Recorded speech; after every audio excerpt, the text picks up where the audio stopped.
You know, when I hit my mid-40s, I decided, you know, this work that I'm doing is totally meaningless to me. Any amount of it, I got so that this is just playing figures for the government, you know, that it's not very effective and it justifies cutting down more forests. So I decided that I'm going to try not to have to do this.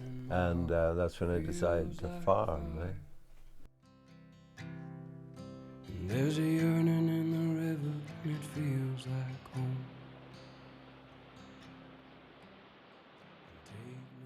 You know, when I think of home, I think of the little thatched house I was born in the west of Ireland. That's, I still think of it as that. But you know, I felt like a drifter, a traveller. I've lived here since 1979. I found this place by accident and decided to camp here.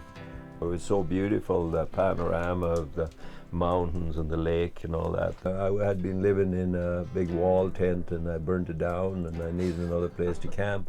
So I brought my girlfriend up here and I was just wanting to see how she felt about the place, and she was just totally amazed. From there I knew, hey, you know, both of us like it here. So we wanted to make a camp. We wanted to make it so it wasn't really visible or whatever because it was on Crown land.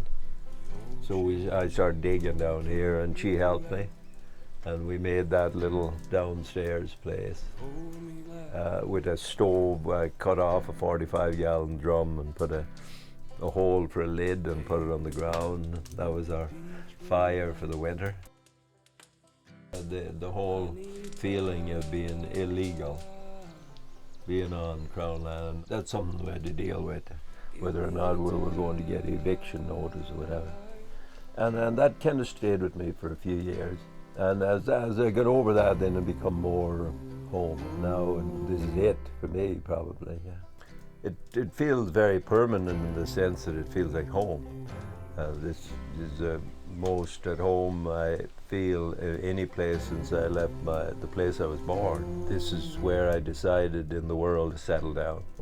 I never seen it, even today I don't see it as permanent. I see it as my camp. You know, when we look at the past, we see the good parts of it, And I'm telling you the good parts. And you know, I have spent a lot of my time in them good years where, yeah, I was depressed about stuff and thought too much about what's happened to the world and so on. And believing in and realizing that I'm helpless. If I don't have a tree planting job, what am I going to do? I'm getting too old for it and I don't believe in it. So when I started growing food, I come to realize that this is really important to feed my family and my friends and people around me. When we depend on an industrial system for our survival, we might protest all that and think that we're defeated and so on, but it still works. But if we want to get our power back and be able to do things for ourselves and not pay other people to live our lives for us, we have to be devoted. We have to learn stuff and stick with it. It will define our lives. For somebody to go back like I done is pretty rare.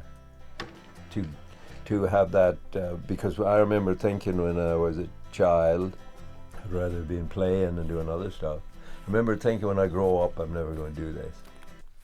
And a lot of people felt like that. Somehow I've never been really big in doing stuff for myself.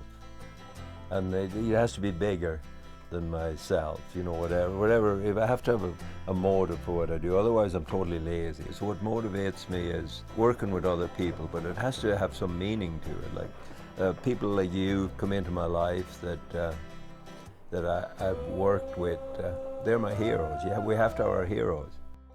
And we have to see the good in humans.